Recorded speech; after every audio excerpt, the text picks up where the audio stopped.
The veil is lifting. More and more people are waking up to the reality that capitalism was never a carrier of social progress. In fact, in order to bring about social and economic change, thousands of women in Western Europe were sacrificed at the altar of capitalism. This is my new series, It Starts With Knowing, where I explore and discuss books, essays, podcasts, and other works that allow us to better understand the systems of oppression that surround us and give language to the things that many of us have always felt in our gut but didn't quite have the language for.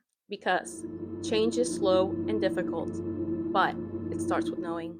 We're starting with Witches, Witch Hunting, and Women by Sylvia Federici. In this book, published in 2018, we begin to see not only how capitalism, colonialism, and patriarchy are inextricably linked, but we begin to gain an understanding of the ways in which land privatization, the severing of communal bonds, and a weaponization of religion were wielded as a violent attack against women and led to the production of the 16th century witch hunt, in which women were systematically stripped of their standing in society, impoverished, and confined to a subordinate social position with respect to men. Sylvia writes, what has remained unacknowledged is that, like the slave trade and the extermination of the indigenous populations in the New World, the witch hunt stands at a crossroad of a cluster of social processes that paved the way for the rise of the modern capitalist world. Thus, there is much that can be learned from it concerning the preconditions for the capitalist takeoff. Now, have you ever heard the matter of witch hunts be framed in a similar vein to the extermination of indigenous populations or the slave trade?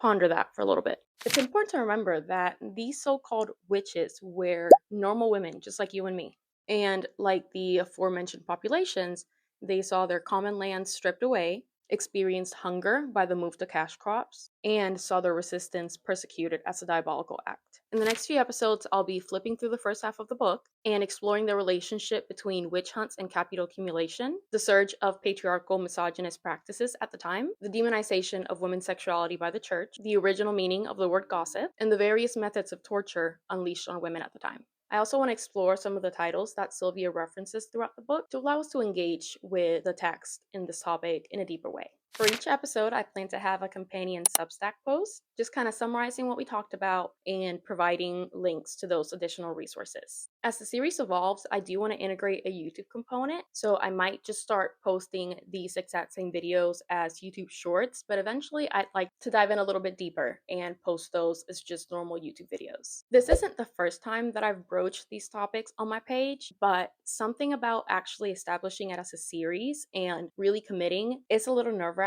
However, I can't ignore the pull to dive headfirst into all of this and share my discoveries with you all and simply just talk about it as if we were sitting together in person in a revolutionary type of book club. There are so many pieces of work, literature, essays, podcasts that I listen to, and all I want to do is just talk about it with someone. So I'm hoping that some people will find this valuable and will join me throughout this journey. You can find my Substack in my bio. I'd love for you to follow me there and here, of course. Once I get my YouTube up and running, I'll add that to the link in bio as well. A copy of this book is available on archive.org.